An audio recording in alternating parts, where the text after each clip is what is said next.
የራስን ጊዜ ስጭኝ ነው። ባሌ ነህ እንዴ? የኔ ባል እኮ አቶ አምነን ነው። ደግሞ እንደዛ ይከፋኝ። ሙስጣፋ አሁንም ተፈቅረኛለህ ማለት ነው? ማንን? እኔን። አዎ በደንብ አፈቅርሻለሁ። እባክህ እኔ አልሆንህም። የራስህን ህይወት ኑር። እንዴት ብዬ?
ጄሪ በስተመጨረሻ ተዋርዳለች ማለት ነው። አቶ ሙስጠፋ እግር በእግር እየሄደ እያዋረዳት ይገኛል ማለት ነው። አቶ ሙስጠፋ በአሁን ሰዓት በፍጹም የገባሽበት ቦታ ብትገቢም እኔ ልለቅሽ አልችልም በማለት እንግዲህ እየዛተባት ይገኛል ማለት ነው።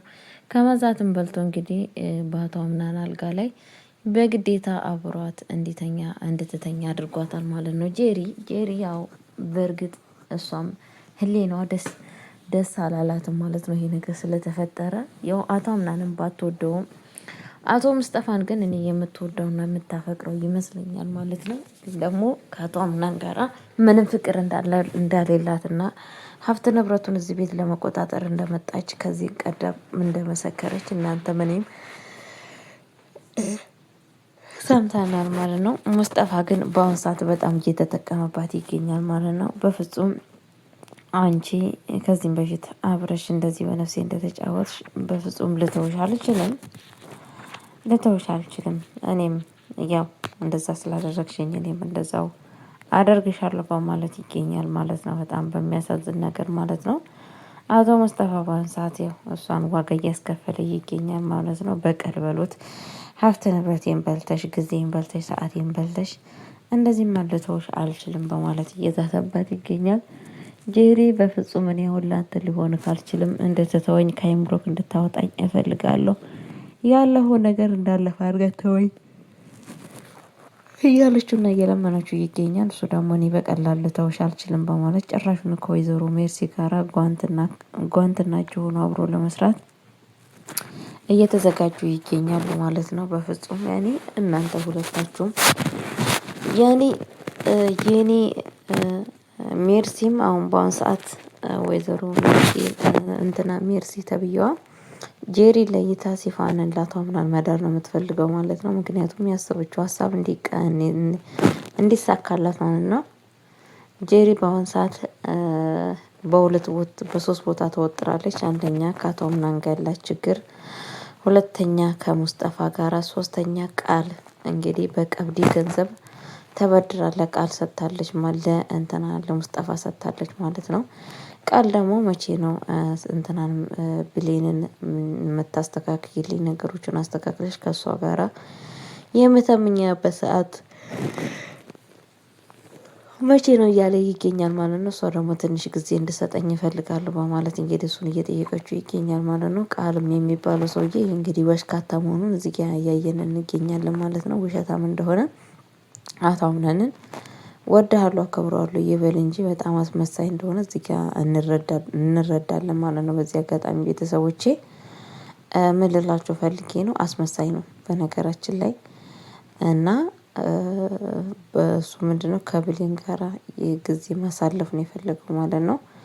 ብሌን ደግሞ አታምናንም ብላ ነው እንግዲህ እዚህ ቤት ስንት መከራ እያየች እየተቀመጠች ያለችው። አታምናን እንደፈለገው ከፈለጋት ሲመታት፣ ከፈለጋት ከክላሱ ሲያስወጣት፣ ከፈለጋት እየሰደባት እዚህ ቤት እንድትቀመጥ የሆነችው አታምናንን ያው ፈልጋ ነው ማለት ነው። ግን ደግሞ አታምናን ያው በጊዜ ጉዳይ አሁን ሰዓት በጣም ከብሌን ጋር ያለውን ጉዳይ እያጠናከረ ይገኛል ማለት ነው። በጣም ብሌንን ወዷታል፣ ፍቅሩንም ገልጾላታል። በጣም እንደሚወዳትና እንደሚያፈቅራት ነግሯታል ማለት ነው። እኔ ላንቺ በጣም ብዙ ቦታ አለኝ፣ እወድሻለሁ፣ አፈቅርሻለሁ እያለ ይገኛል። እሷም እንግዲህ ይሄ ነገር የምትለው እውነት ነው እንዴ ስትለው እውነት ነው፣ ግን እኔን እንድትርቂኝ አልፈልግም፣ እባክሽ እኔ ጋር ብቻ እንድትሆኝ ይፈልጋለሁ በማለት እየነገራት ይገኛል። እሷ ደግሞ እንደዚህ ከሆነ እንግዲህ ችግር የለውም እያለት ይገኛለች ማለት ነው። እሷም እኔ አርቅክም፣ እኔ ካንተ ብርቅ እኮ አንተ ብቻ ሳትሆን እኔም እጎዳለሁ በማለት ጭራሽ ነው መልሱ መልሳለታለች ማለት ነው። እኔም ስለምጎዳ ስለዛን ለቦቆ ነው እያለት ይገኛለች ማለት ነው። እሱም እንግዲህ በጣም እንደወደዳትና እንዳፈቀራት እያየን እንገኛለን ማለት ነው። ከእሷ ጋራ ከአንቺ ጋራ በጣም ጊዜ ሳሳልፍ በጣም ነው ደስተኛ የምሆነው፣ በጣም ነው እኔ አንቺን የሚወድሽ የሚያፈቅርሽ እያለ ይገኛል ማለት ነው። እሷም እንግዲህ ለዚህ ነገር በጣም ደስተኛ እንደሆነችና ህይወታቸውን በጥቅሉ ያው አብሮ መኖር እንዳለባቸው፣ አቶ አምናን ግን ደግሞ ውሳኔ ላይ በጣም እንደተቸገረ ይገኛል ማለት ነው። ትንሿ ልጅ ደግሞ አቶ አምናንና ብሌንን በጣም እያቀራረበቻቸው ትገኛለች። በቅጣት እንግዲህ እንዲሳሳሙ እያደረገ ትገኛለች። ጭራሹን እየተሳሳሙ ዞር በሉም እያለችም እየገላገለቻቸውን ትገኛለች ማለት ነው። እንግዲህ እቺ ህጻን ልጅ ብሌንና አቶ አምናንን በጣም ታቀራርባቸዋለች ብለን እናስባለን የበለጠ። በነገራችን ላይ እኔ ጄሪ የሁላ ነገር ብሌን ከአቶ አምናን ጋር የሁላ ነገር ስታሳልፍ ጄሪ የት ነበረች? እኔ እኮ በጣም የሚገርመኝ ነገር ምን እየሰራች ነው? ባሏ የት ነው ያለው? ጋይስዬ እናንተ ምን ይመስላችኋል? ጄሪ ምን እየሰራች ነው? ባልሽ የት ነው? ምን እያደረገ ነው? አክባሪ የላትም እንዴ? ጋይስ ምን ሆና ነው? በሰላም ነው? እና በጣም ነው የሚገርመኝ ማለት ነው። በነገራችን ሁሌም ካሁን ያዛት ካሁን ተያዘች ብዬ ሳስብ ግን ምንም ነገር እየተያዘች አይደለም እንደምታውቁት ማለት ነው ቤተሰቦቼ። ለማንኛውም ያው ስላችሁ ብሌንና አቶ አምናንን አንድ ላይ ትይዛቸዋለች ብዬ ሳስብ ምንም ነገር ያላዘቻቸውም ማለት ነው። ለማንኛውም ቤተሰብ ለቤት አዲስ ሆናችሁ ላይክ እና ሼር እያደረጋችሁ እንድታበረታቱኝ በአክብሮት ጠይቃችኋለሁ። ወይዘሮ ሜርሲም እንግዲህ እንደዚህ አፏ ውስጥ እንጨት ሰክተው እያሿት ይገኛሉ። እንግዲህ እግሯ ተሰብሯል ማለት ነው፣ በዛ ቤት ትንሿ ልጅ የተነሳ ማለት ነው። አረ እንደው እግሯ ብቻ ሳይሆን አንደበቷም ቢሰበር በጣም አሪፍ ነበረ ጋይስዬ። እና እንደዛ ኖራችኋለሁ። መልካም ጊዜ፣ መልካም ቆይታ።